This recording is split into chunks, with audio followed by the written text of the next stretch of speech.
Assalamualaikum warahmatullahi wabarakatuh. Bismillahirrahmanirrahim. Alhamdulillahi rabbil alamin. Wassalatu wassalamu ala ashrafil anbiya'i wal mursalin Sayyidina Muhammadin wa ala alihi wa ashabihi ajma'in. Amma ba'du. Kaum muslimin rahimakumullah, puji beserta syukur marilah kita panjatkan kepada Allah Subhanahu wa ta'ala yang telah memberikan beribu-ribu nikmat. Salawat dan salam senantiasa tercurahkan kepada baginda besar Nabi Agung Nabi Muhammad sallallahu alaihi wasallam, keluarganya beserta para sahabatnya. Semoga kita semua mendapatkan syafaat beliau di hari akhir nanti. Amin Allahumma amin. Berbahagia dengan sepenuhnya bahagia karena Allah Subhanahu wa ta'ala takdirkan kita bisa bertemu, menjalani memasuki bulan Ramadan kali ini. Bulan yang mulia, bulan yang penuh keberkahan, karena di dalamnya terdapat peristiwa turunnya Al-Quran. Apapun yang bersentuhan dengan Al-Quran maka akan terkena imbas positif kemuliaan. Sementara ibadah puasa sangat mulia karena ibadah ini dinisbatkan langsung dengan Sang Khaliq Allah Subhanahu wa ta'ala. Pemirsa dimanapun berada rahimakumullah, di edisi sebelumnya kita telah membahas usaha-usaha untuk mendapatkan panen dengan hasil yang maksimal di bulan Ramadan tahun ini. Maka dalam kesempatan ini dengan tema yang lain tentang puasa, yaitu puasa rahasia, kewajiban-kewajiban dan beberapa macam lainnya yang berkaitan dengan puasa. Di dalam kitab Minhajul Qasidin yang ditulis oleh Ibnu Qudamah Al-Maqdisi, Kitab Siyam wa Asrarihi wa Muhimmatihi wa ma yata'allaqu bih, yaitu bab puasa, kitab bab puasa, rahasia-rahasia puasa, kewajiban-kewajibannya dan yang berkaitan dengan puasa. Terdapat penjelasan yang sangat menarik. Dalam kesempatan pertemuan kali ini kita akan bahas tentang hal itu, bahwa dalam puasa terdapat kekhususan-kekhususan yang tidak ada dalam ibadah-ibadah lainnya. Kekhususan tersebut adalah karena puasa dinisbatkan langsung kepada Allah Subhanahu wa ta'ala, Zat yang maha mulia, Zat yang maha agung, sebagaimana firman-Nya dalam hadis qudsi, as-saumu li wa ana ajzi bih. Puasa adalah untukku dan aku akan memberi balasan dengannya. Keagungan puasa karena nisbatnya langsung kepada Sang Pemilik alam semesta, dan pastinya lebih dari cukup penisbatan ibadah puasa ini sebagai suatu kehormatan bagi hamba-hambanya yang mau mengerjakan ibadah puasa ini. Dalam hal serupa, penisbatan Ka'bah sebagai Baitullah, rumah Allah, menjadikan Ka'bah itu menjadi barang yang sangat mulia dan dimuliakan oleh seluruh kaum muslimin. Sebagaimana firman-Nya, wa tahhir baiti, dan sucikanlah rumahku, dalam surah Al-Hajj. Hadirin rahimakumullah, adapun keutamaan puasa memiliki dua makna. Yang pertama adalah puasa adalah amal batin yang tidak terlihat oleh orang lain dan tidak dipengaruhi oleh riya, sehingga sangat besar peluang untuk ikhlas dan kecil kemungkinan untuk riya, karena hanya kita yang tahu bahwa hari ini kita puasa atau tidak. Yang kedua, puasa adalah cara jitu untuk mengalahkan musuh-musuh Allah Subhanahu wa ta'ala, yaitu dengan menahan syahwat. Karena senjata ampuh melawan setan adalah mendorong manusia untuk kecenderungan mendekati berbagai kemaksiatan dan tempat-tempat yang penuh dengan maksiat dan melampiaskan syahwat syaitaniyahnya. Dengan puasa Allah jadikan jalur syahwat tersebut menjadi sempit, sehingga sempit pula jalan dosa dan kemaksiatan tentunya bagi pelaku ibadah puasa tersebut.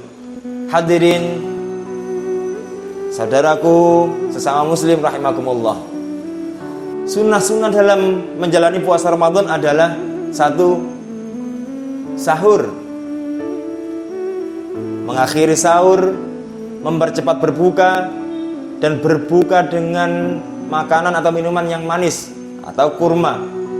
Disunnahkan berikutnya adalah untuk bermurah hati. Bermurah hati di dalam bulan Ramadan, yaitu dengan banyak berbuat kebajikan, sedekah, serta memperbanyak meneladani Rasulullah SAW dari berbagai sisi. Sunnah berikutnya adalah yaitu dengan memperbanyak membaca Al-Quran. Lebih bagus lagi minimal 1 kali 1 hataman, 1 bulan 1 kali hatam, hingga menjadikan prestasi kita di bulan Ramadan tersebut. Sunnah berikutnya adalah yaitu melakukan i'tikaf di bulan Ramadan, terutama pada 10 hari terakhir, dan memperbanyak ibadah sebagaimana dijelaskan dalam As-Sahihain dari hadis Aisyah. Beliau berkata, kana Nabiyyu sallallahu alaihi wasallam idza dakhala al-ashra ya'ni al-akhir shadda mizarahu wa ahya al-laila wa ayyaqadha ahla. Nabi sallallahu alaihi wasallam ketika memasuki 10 hari terakhir di bulan Ramadan, beliau mengencangkan sarungnya, menghidupkan malamnya, dan membangunkan keluarganya untuk melakukan ibadah-ibadah sunnah bulan Ramadan. Para ulama menyebutkan 2 makna dari mengencangkan sarungnya adalah: yang pertama, menghindari hubungan dengan istri; yang kedua, menunjukkan kegigihan dan kesungguhan dalam bekerja. Mereka mengatakan bahwa alasan Nabi memperbanyak ibadah di 10 hari terakhir adalah untuk mencari malam Lailatul Qadar. Pemirsa rahimakumullah, berikutnya adalah rahasia-rahasia puasa bulan Ramadan. Puasa Ramadan memiliki 3 tingkatan, yaitu shaumul umum, shaumul khusus, dan shaumul khususil khusus, yaitu puasa umum, puasa khusus, dan puasa khususnya khusus. Sedikit penjelasannya adalah: puasa umum menahan perut dan kemaluan dari memenuhi hawa nafsu, sehingga menyebabkan batalnya puasa. Yang kedua, puasa khusus adalah menahan pandangan kita ketika menjalani puasa, menjaga lidah, menjaga tangan, kaki, pendengaran, penglihatan, dan semua anggota tubuh kita dari dosa maksiat, berbuat maksiat kepada Allah Subhanahu wa taala. Yang ketiga adalah kategori yang ketiga, yaitu puasa khusus yang khusus. Artinya puasa dari hati, puasa hati dari keinginan yang rendah, pikiran yang jauh dari Allah Subhanahu wa taala, pikiran yang kotor, hati yang kotor, dan menahan diri dari segala sesuatu selain Allah dengan totalitas. Puasa ini memiliki penjelasan yang sangat panjang dan tidak dibahas pada kesempatan kali ini.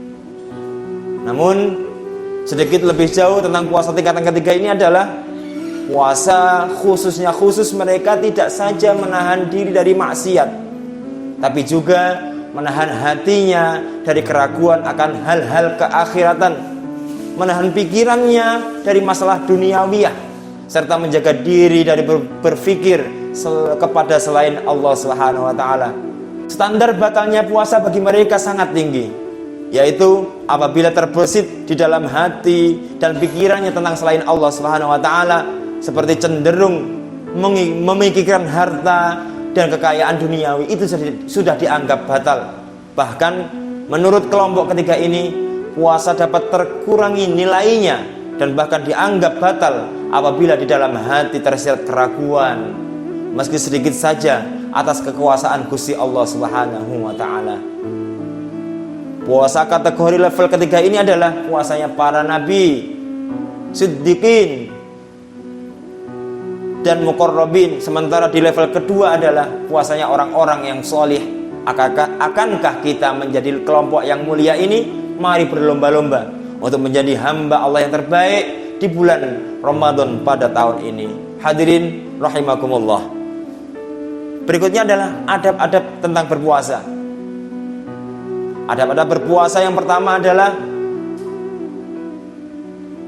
di antaranya menundukkan pandangan, menjaga lisan dari ucapan yang haram atau makruh, atau dari ucapan yang tidak berguna, dan menjaga bagian tubuh yang lain. Dalam hadis riwayat Bukhari dijelaskan, Rasulullah Shallallahu Alaihi Wasallam bersabda, "Man lam yada' qaulaz zur wal amala bih, falaysa lillahi hajatun fi ay yada'a ta'amahu wa syarabahu." Barang siapa yang tidak meninggalkan perkataan yang buruk dan perbuatan buruknya, maka Allah tidak membutuhkan dia meninggalkan makanan dan minumannya, dalam arti puasanya. Makna dari hadis tersebut adalah Allah tidak membutuhkan puasanya jika dia tidak meninggalkan perilaku buruknya tersebut, karena dia menahan diri dari halal di luar waktu berpuasa dan tidak menahan diri dari yang haram di waktu lainnya. Yang kedua, adabnya adalah tidak kenyang dengan makanan di malam hari, tetapi makan secukupnya saja. Karena jika seseorang kenyang pada awal malam, dia tidak akan mendapatkan manfaat dari sisa malamnya. Demikian juga jika seseorang kenyang saat sahur, dia tidak akan mendapatkan manfaat dari sisa harinya hingga menjelang waktu zuhur. Banyak makanan menyebabkan kemalasan dan kelemahan dan melemahkan semangat, jadi ngantuk sepanjang hari, sehingga tujuan dari puasa menjadi hilang. Tujuan dari puasa adalah agar seseorang merasakan lapar dan meninggalkan hal-hal yang menggugah selera atau hawa nafsu. Yang pasti orang berpuasa itu hasil akhirnya adalah takwa, sebagaimana firman-Nya, "Ya ayyuhalladzina amanu kutiba alaikumusyamu kama kutiba alal ladzina min qablikum la'allakum tattaqun."